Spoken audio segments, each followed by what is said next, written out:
Yo, what's going on? This is the NOC, the Nerds of Color, and we are back with another NOC exclusive. I am super excited today. Oh, first, I'm already forgetting my name. I am Kuya P, aka Patrick Michael Strange, your Babinka boy, your Dobro, the leader of the Hala Homies, and the Senate gang of the Show Pal Show. But you know, I do these NOC exclusive interviews with amazing folks, and today I just have a young superstar in the making, people. If y'all recall from the NOC show, our podcast, we've talked so much about Always Be My Maybe. We've talked about The Darkest Minds. We've talked about Rim the World. And now we have this young superstar who's leading on the astronauts as Sammy, right? Yeah, I got to get the name right. Samantha Sawyer-Wei. You see her on the screen. She's brilliant. She's beautiful. She's amazing. She's inspiring. I'm so excited to have you on. Miya Cech, how are you, girl? Thank you so much for having me. I'm so excited. Yo, I am even more excited. This is just so delightful. I think, as I was telling you earlier, I have a young daughter, as people know who watch this, and I'm always looking for other young role models for her to look up to and see what they're doing to inspire her, and you are one of them. And so thank you for what you're doing again, and I can't wait to tell your story now and for her to see this and hear your story and be inspired. So thank you again for coming on. No, thank you for having me. This is something that I've wanted to do with you for a long time. I actually wanted to do this because Zach Stentz, who wrote Rim of the World, recommended that I do an interview with you. And I was like, oh, cool. But then I started right back up with filming Are You Afraid of the Dark? So I kind of didn't have much time, but I'm so glad that we get to do it now as well, because I have some new exciting things to talk about. All right. No worries. And shout out to Zach. Thank you. Appreciate the love. That's awesome. So let's get into it. And as I said, I'm nervous because and if y'all been seeing this, y'all know she is the youngest person I've ever interviewed outside of just the NOC with the Fantastic Forum, all the other shows I've been involved with and talking to people. And it's crazy. I've been interviewing people since 2007. This young superstar was born in 2007. So we were like kind of laughing about that earlier. So let's get into it. So I'm not going to like treat her any differently. I'm going to treat her like I would treat everybody because she has a story to tell. So let's tell that story. So tell us about growing up from the roots, from you were born and all of that, and to coming to America. Yeah, so I was born in Tokyo, Japan, Chiba specifically. And then I was adopted and brought to America when I was 5 weeks old. So I don't really remember much of Japan, but it's like been my dream to go back because I just want to see like where I'm from and like everything that I've heard from my parents about it. I've heard that it's gorgeous and that it's just such a wonderful place to be, and I really want to go back. Growing up, I mean, it was normal. I feel like in my family, because I have 3 other siblings, and 2 of which are adopted as well. And so growing up, we had these gotcha days, which is basically like the day we were adopted. And, you know, sometimes I would go to school and I'd be like, it's my gotcha day. And they'd be like, oh, what? And sometimes I would forget that adoption isn't something you see every day, but it was just so normal in my family and in my life that I didn't realize. And so it's something that's really special, and that I feel like, and that I hope that a lot of families can have and be normal, have something that is just like having a regular kid and having a regular family, which is super awesome. Very, very true, and so beautiful, and just shows the amount of love that your parents have. So that's just so amazing. I love that. So I see that you started at 4 modeling. Like, wow. Like, how did that come into play? And with your parents, are they industry people at all? Were they involved? How did that all kind of come to be? Actually, no, my parents were not industry people. I mean, they worked in radio, but like, I don't know if that really counts. Yeah, I started at 4 when I was a model because I just loved like taking pictures. I loved posing for the camera, making funny faces, and being that cutesy little girl. And then I did it with my siblings, my 2 other adopted siblings, for a very long time. And then I kind of made that natural transition around 7 or 8, around there, to like TV. I saw a commercial and I was like, I really want to try this. This looks like so much fun. And my parents were like, okay. So they were like, okay, we'll give it a shot. And then I did my first audition. I did my first commercial, and it was with my sister. And I just went back to my mom and I was like, I love this so much. I looked her in the eye and I was like, I want to do this for my entire life. The acting bug hit. Yeah. The acting bug just bit me right there. And they've sacrificed like so much for me. I remember my first role was when I was turning 8. I went to the audition, said, hey, it's my birthday. I'm turning 8 today. And it was for Hawaii Five-0, where I played young Kono. And I remember that was just like so much fun. It was my first TV role ever. And we got to fly to Hawaii around my birthday too, which was super fun. But we got to fly to Hawaii and we got to spend time there with my cousins who live there. And we just got to have I got to have this amazing first film experience, which is always a magical thing, I feel like, for any actor kid.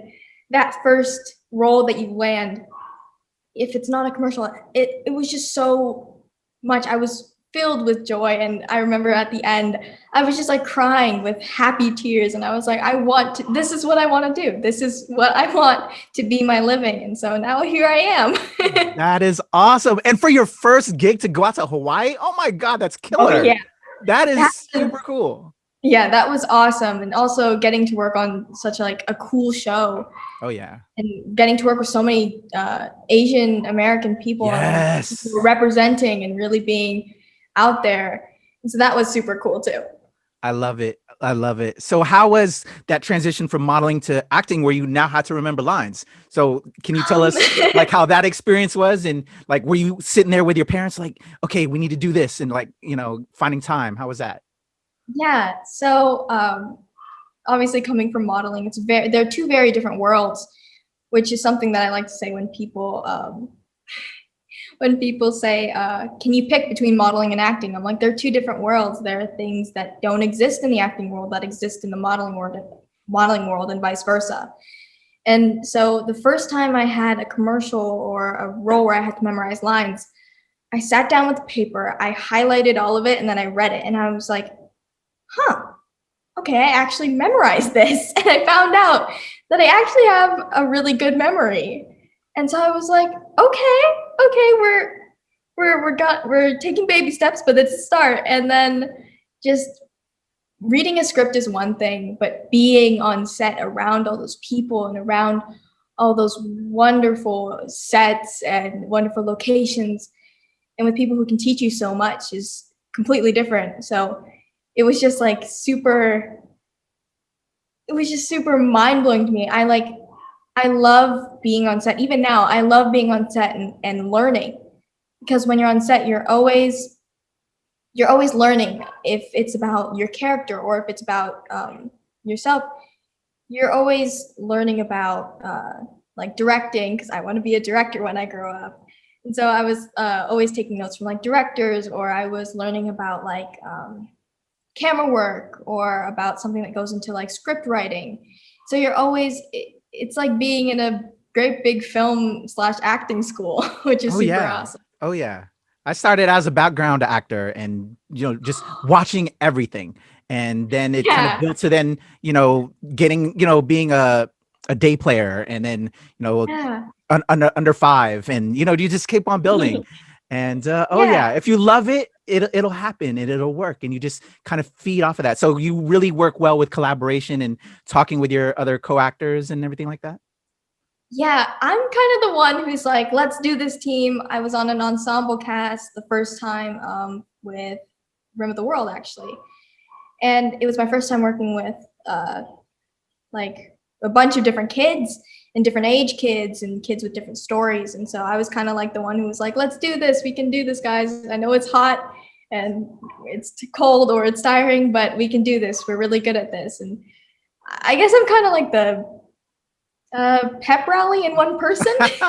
Well, who can tell though with your character in that? Because you're like, you gave so much face. I loved it. Like, just from your introduction in it, it was like, what? I like, okay, I loved it. You're serving it up for all of us other Asian actors out there, like watching you do your thing. I like, okay, go ahead, girl. Loved it. Thank you. Thank you so much. Yeah, Rim of the World, playing ZhenZhen was definitely empowering. It really was. It was my first time being in a role that was different than like your normal Asian role. Like I wasn't the nerd, I wasn't the quiet kid, but I was the tough, strong kid. And not only that, I was a tough, strong girl. And being like, even watching like old movies or old TV shows that like my parents, especially my mom, grew up with, watching those things and not seeing that representation, it really, at first, I was always asked, like, why isn't there someone who looks like me? Why isn't there an Asian person?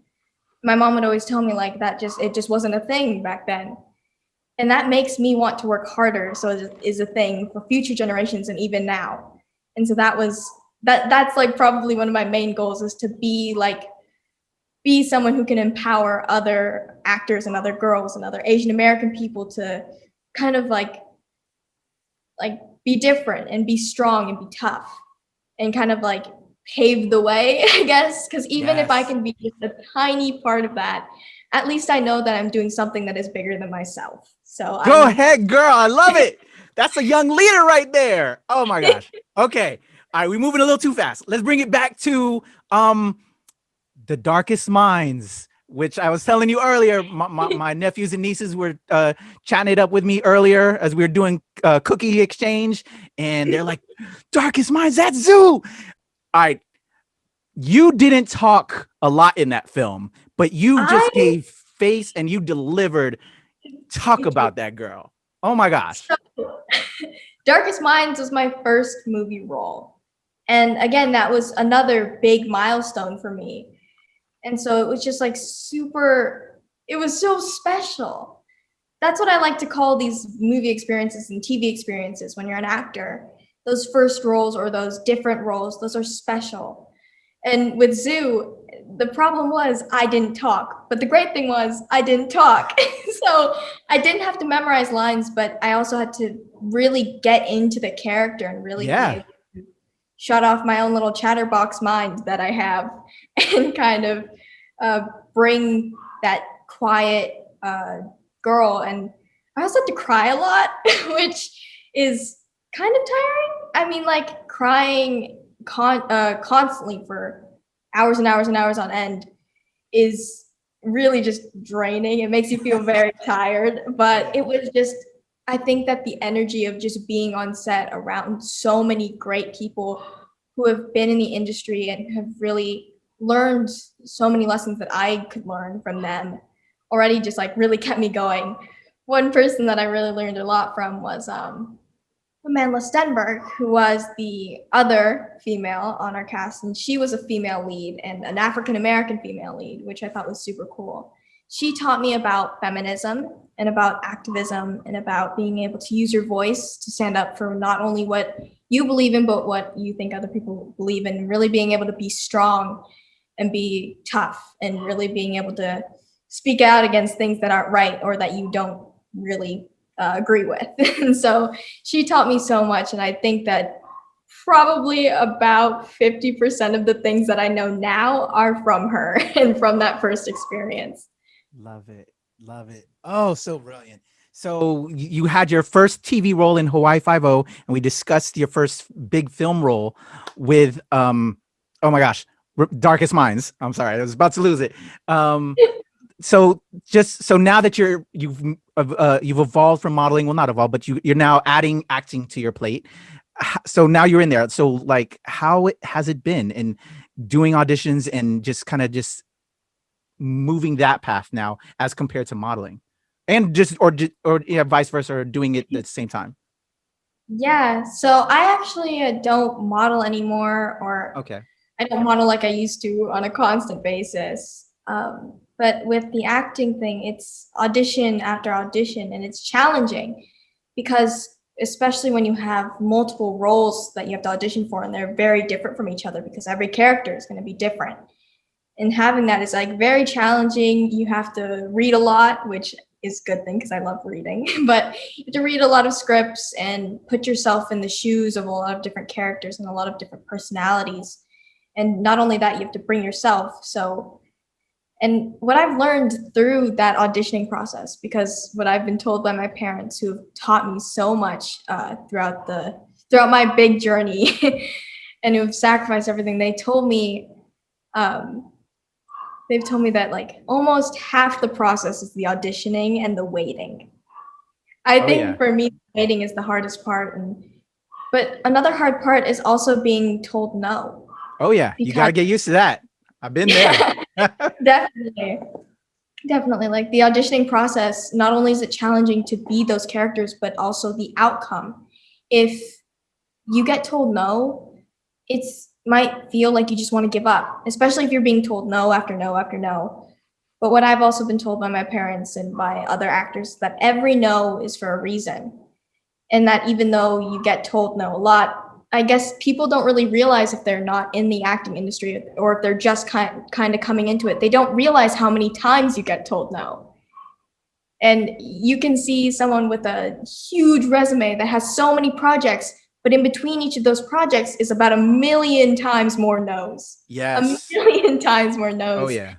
And what I've learned through that is just being able to be resilient, being able to come back stronger, better, wanting to like bring even more of myself and my time and my passion into being those characters and to putting my all into those auditions. And what I've told other people or other actors when they say, like, what advice do you have? I say that let the no's guide you, because every no is for a reason. Every no is leading you somewhere. Like if you get told no for a certain project, there might be something equally as good or even better maybe waiting for you down the line. You just have to keep being able to get back up after those no's. And that's something that I think a lot of people need to realize, that actors get told no all too many times. All the time. Dropping that wisdom. Man, so true. So true. That's what led me to doing podcasts and interviews. As an actor, I was getting all the stereotypical roles all the time and not enough. And even when I did get it. So I had to keep myself busy, keep that creative plug going. And that's what led me to interviewing people and jumping behind the camera, which was cool too, because I wanted to, learn about that for my filmmaking, hat as well. So yeah. You got to get used to those no's, but the haters can be your motivators, Yeah, exactly. Like being in the industry is really just about finding your passion and like kind of finding that passion through those no's and letting those no's drive you towards that passion. I love it. Totally. So you're now doing your thing, but let's go back to the other side of the coin beyond just the acting. You were born in Japan, but then you moved here.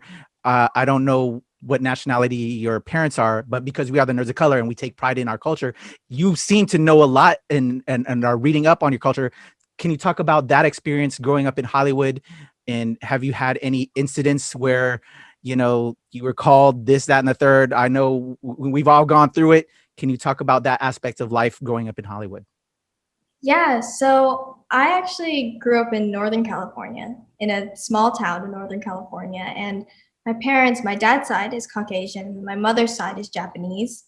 So I'm lucky and I'm fortunate to have that side where I can learn more about my culture as I grow up and as I go about this huge journey. And again, I'm going to circle back to the whole watching TV shows and movies from when my mom was growing up. She never got to see someone who looked like her in a strong female lead, or it was always the nerd kid or the quiet kid or the kid with an accent.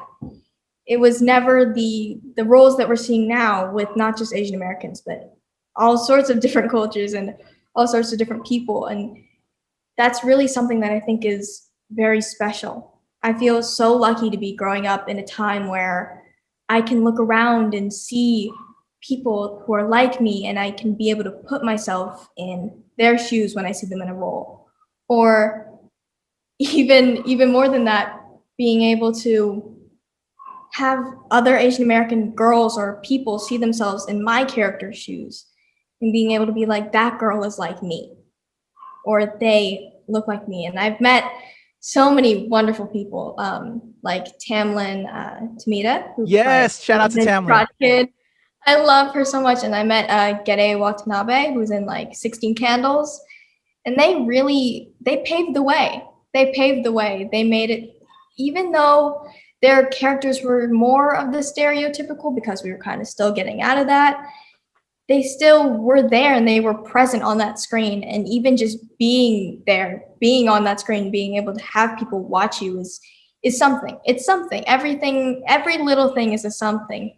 And being able to pave the way like that, they really did. They really paved the way, because if they hadn't been in those roles, I highly doubt that I would be able to be in the roles that I've been in so far and for all the ones to come. So I'm just like, I feel so lucky and so fortunate to have grown up in this time where that can be something that I can look at. And not only that, but I really want to be someone who other people can look at and as a role model, and be someone that people can put, like see themselves in my shoes kind of. Love and it. So that's something that that's like a big thing in my platform and in my own like personality. Definitely. I love it. As you know, that's what we do with the Nerds of Color. We're trying to spotlight our greatness and our cultures and our peoples.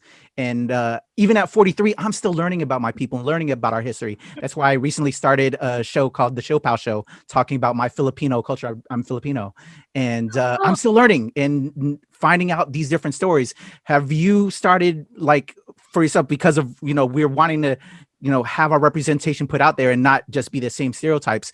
Are you researching like your own culture, and are there any stories that you've come across that you would love to play in the future? Or when you become a filmmaker one day and you're behind the camera, is there any stories that you would like to tell? Yeah, I've always been really big on learning about my culture and about like where I came from and the things that like the Asian American people went through, not just Japanese people, but all Asian Americans, and being able to learn those things just like through school or through talking to my parents or talking to my grandparents on my mom's side. It's been really eye-opening. You see all the things that past generations went through, and like, it's one thing to be like, I know what happened. It's one thing to be like, I read about it. But it's a completely different thing to have lived. My grandma, actually on my mom's side, my grandma was born in a relocation camp.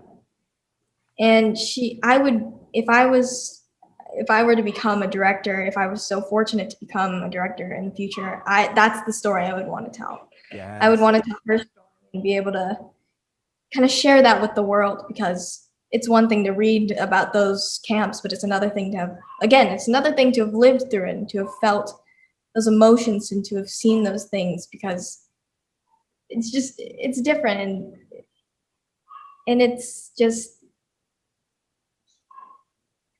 it needs to be told. It does. Right, totally. I recently read George Takei's, he had a little graphic novel that he put together, which was just amazing. If you haven't seen it, I definitely would suggest checking it out, but kind of detailed that story of living in these encampments in like the middle of America, and, and they took away their businesses and all that, which I'm sure from your parents and all that. But yes, Yeah, totally. My grandma, when the little things she says, I know that it's like such an emotional thing for her to talk about, but it's hard, and it's hard to talk about it, because that's a time you kind of want to just like kind of shove to the back of your mind and lock it up, so we don't have to think about it again. But there are some times where she like says things and I'm like, I wonder what that was like for her. Because like, I wonder what it's like to have to go through something like that. Something so horrible, truly. And I think that it's important to tell those stories and to tell those difficult stories. So that way it never happens again. Yes. That's why we do this. So it never happens again. Exactly. But she survived it. She's a champion, and you are from her, with the family. And we're going to tell these stories, and we're going to make sure it doesn't happen again. Yes. So 2019, you've had an amazing year, although we're in 2020.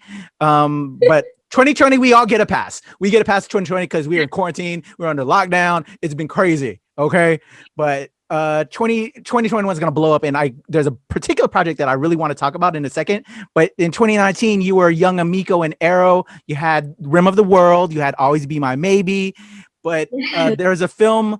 Are You Afraid of the Dark? But there's a film that is coming out that I just saw through Sundance, Marvelous in the Black Hole.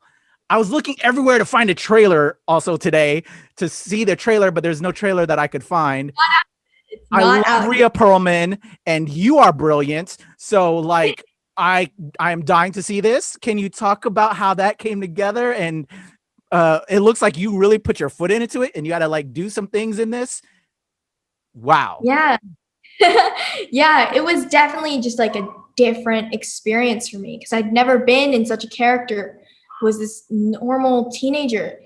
You know, the director, Kate Sang, it's really closely based on her life and her childhood and her teen years, I guess. And there was a time where we went to her house just to go over the script, and I asked her, like, is there anything you want me to portray that's not written in the script, because it's your story and it was your life. And so I wanted to make sure that I was really capturing those things, and so that it was like authentic. And, you know, I was talking to her about it, and it's relatable, which is something that I love about it. When she asked me or when I auditioned, when I saw the script for the first time, I was drawn towards it because it was your normal teen story. It was something that people who were going through those things could relate to. It wasn't like correct me if I'm wrong, but I highly doubt that people are going to Singapore to marry their future husband with their mother-in-law sabotaging them. Okay, I'm sorry. I just find that hard to believe in. So it's a fairy tale in a way.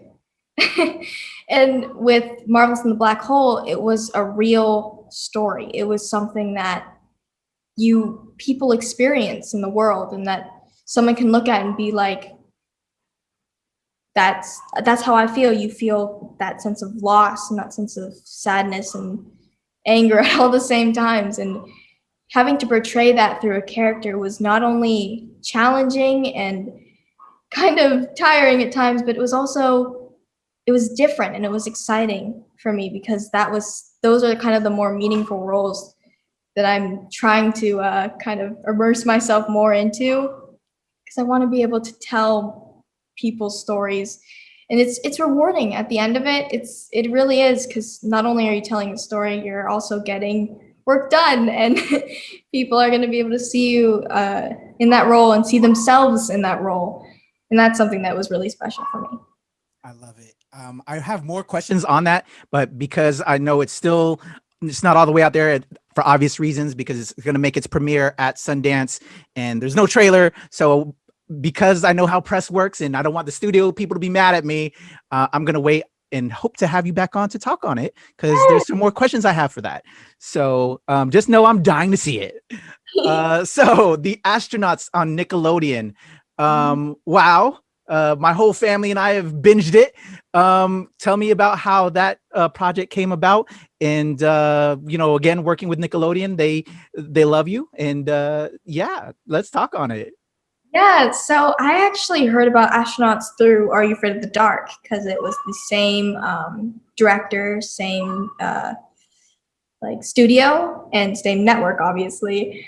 And they came to me and they were like, we have a role that I think would be really good, that we think would be really good for you to have, and that we want you in. And I was like, okay, I'll look at the script. And they sent me the whole script, and I was amazed, and I was enchanted by it in a way. I loved it so much, and having the thing even be that they thought of me for that role was just super special, and just it was really just like an honor to be thought of even.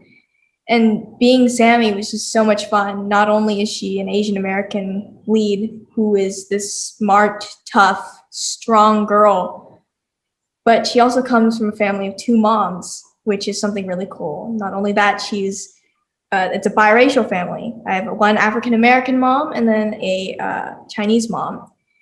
And having someone like that, or a character that I can portray, is really just, it warms my heart. It does. It really does. It makes me feel so happy that I'm able to really tell the stories of like normal everyday things, and that people who, I have friends who watch the show, and one of them was my mom's friend, and she said, my little girl just told me, Sammy Sawyer-Wei is like me. Because she has two moms, and she was like, it's like me and you and mommy. And I was like, and when I first heard that, I was like, oh my gosh. And that was like the first time that I actually realized Sammy is making those kinds of things seem normal. And it is normal, and it's making those things seen, it's really putting them out into the world so they get to be seen as normal for other people. And that's something that I've been really big on, and I've been a huge advocate for. Yes, I love it. And that's why you're so brilliant as a young star, because it matters to you. It's you're not just in it for this or that, or you see how important that representation is. And I am so happy that we have young leaders like you focus on that and knowing that, and just showing how important that it is. So that's just, go ahead, girl. I love it. I love it. So important. Asian American Girl Club too, which is, again, to show that focus. Shout out to them. Who do I know with Asian Girl Club? Oh, it's slipping. Ali Maki. Yes. Shout out to Ali. What's up, girl? Tell us about Asian American Girl Club and why you wanted to get down with them. So Asian American Girl Club is a social media platform as well as a clothing brand. And it's basically about empowering Asian American women and girls and giving them giving them a platform to use their voices and to inspire others and to raise awareness for who we are and what our culture is. And it's just been such a wonderful thing to be a part of, because again, I'm a big advocate for representation and Asian American representation, and getting to be with so many other fantastic role models that I personally look up to is just, it's empowering, and it's wonderful. And I've met so many great people who are Asian American girls and who want to get into the acting industry. And not only that, some who are even adopted, and we've been able to share stories and share similarities and share differences. And that's what I think being an actor or being a person is really about sharing those stories and listening to other people. So sharing and listening go hand in hand, I guess. Exactly. I love it. So you have this on the horizon. We have Marvelous. Oh my gosh, I'm losing my mind right now. Marvelous in the Black Hole coming out in 2021. What else can we look forward to, Miya, with all of your work and all of the things you are doing? Well, right now we have the last 2 episodes of the Astronauts coming, or 3 episodes of the Can't wait. Yes. Not this week on Friday because it's Christmas, but yes. In 2021. So yeah, we're gonna keep our first season going a little bit longer, and then we're really hoping for a second season. New projects, there haven't really been any because of our pandemic. Yeah. We unfortunately haven't really been able to do much filming, but I'm really hoping that it clears up soon and that we're all able to go back to work, not only safely, but also happily, and being able to be together again, being able to hug people again. Oh, right. Yeah. Yeah. So what have you been doing? I think I caught a little bit. There was a video of what you've been doing during quarantine. I think you've been cleaning up your room, reorganizing, making bread. What didn't you do outside of that video? What else did you binge? Was there anything that you wanted to binge and read or watch? What were you getting down with during this quarantine besides that video that is out there? And they'll be in the comments. Google Miya Cech on YouTube. Yeah. I do the homework like I did. What else were you doing that you didn't talk about? So yeah, I was baking a lot of bread. I cannot tell you how much bread I've made. I've been also doing like regular cooking, like helping my parents out with dinner some nights, or like making breakfast burritos in the morning when we all have work or school. I've been playing Animal Crossing and a lot of video games. Hey, us too. Hey, we need to go visit your island. Oh my god, yes. I like recently, like as quarantine started, I was like, ooh, people are starting to get Animal Crossing. Might as well just try it. And now I am so addicted. Yeah. So I have to go at least every day. Especially the seasonal stuff. Like October, we had like the Halloween things going on, and now this Christmas with the snow. Super fun. Nice, because where I live, we don't get any snow. Okay. We get really cold, but no snow. I've also been binging a lot of shows. I see in the background, you are a Marvel fanatic.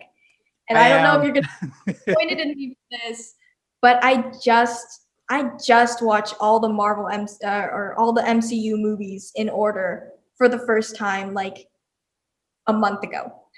Okay.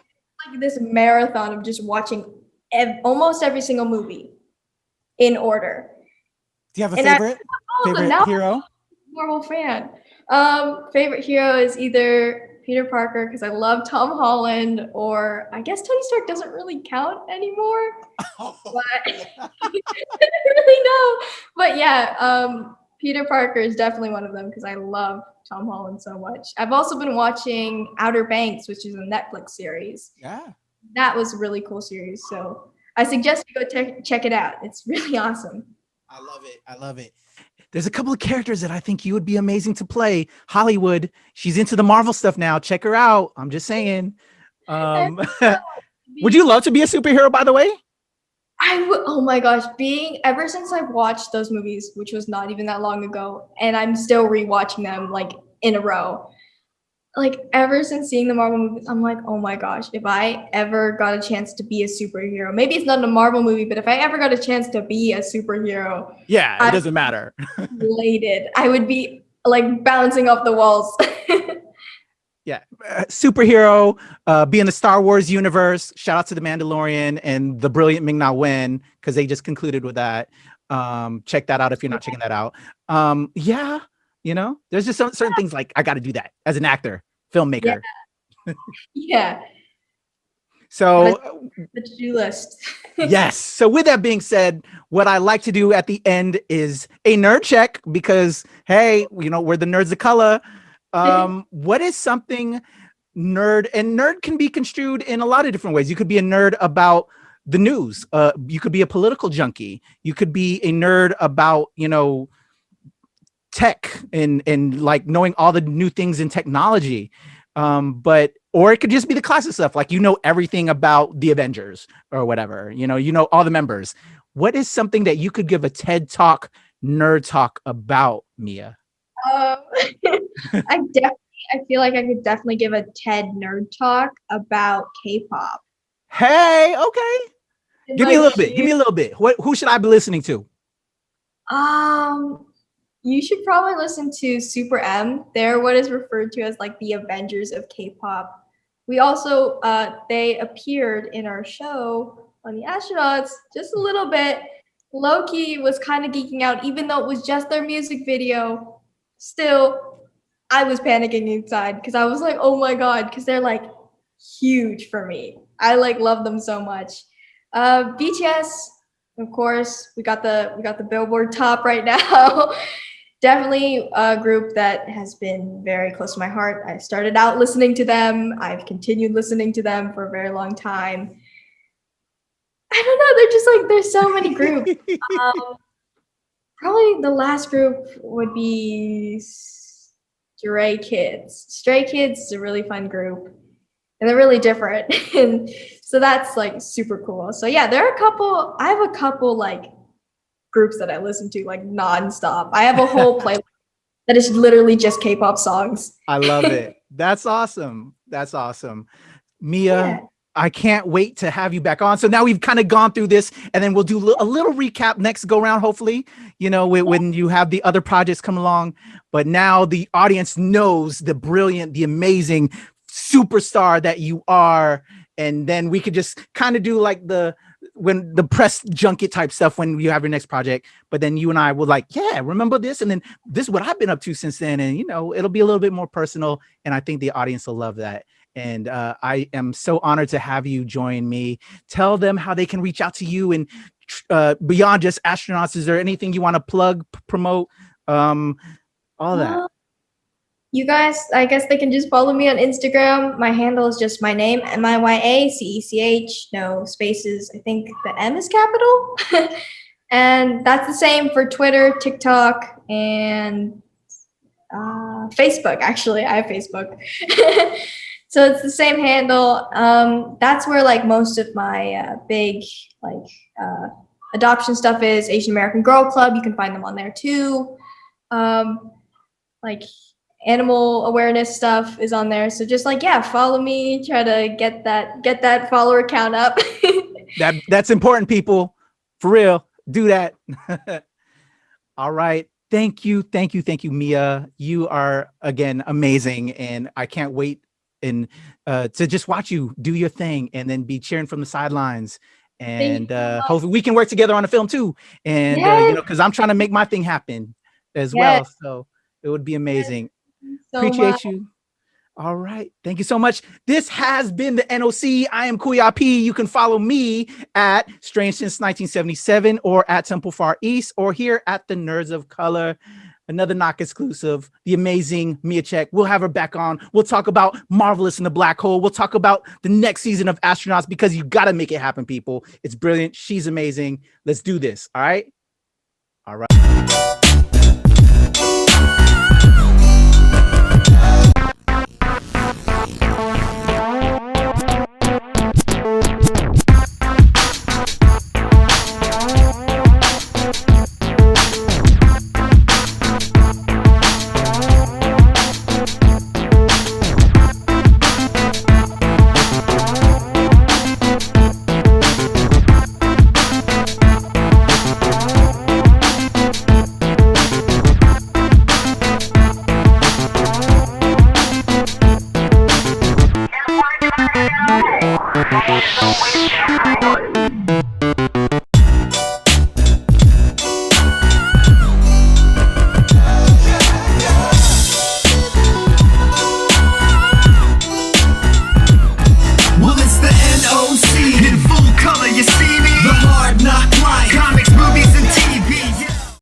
Hey guys, it's Miya Cech, and I'm going to be on Nerds of Color, and we're just going to be talking about my journey, a bunch of other projects that I've done, Are You for the Dark, Room of the World, even Darkest Minds, and also the Astronauts, and a couple upcoming things I have. So make sure to go check that out. I'm also on Instagram, as my handle is just Miya Cech, MIYACECH, capital M, and that you can use for Instagram, Twitter, Facebook, TikTok. And yeah, just make sure to check it out. Being someone of color in the world we live in today is really important to me, because I want to be able to represent Asian Americans who are like me, and also people who want to be in the acting industry and be those different roles. And I want to be able to empower people and really be that strong, tough Asian American girl lead. And so that's something that's super important. And I really want to be, it's cool. It's cool to be a nerd of color, and it's cool to be someone of color in this world. So yeah, that's why.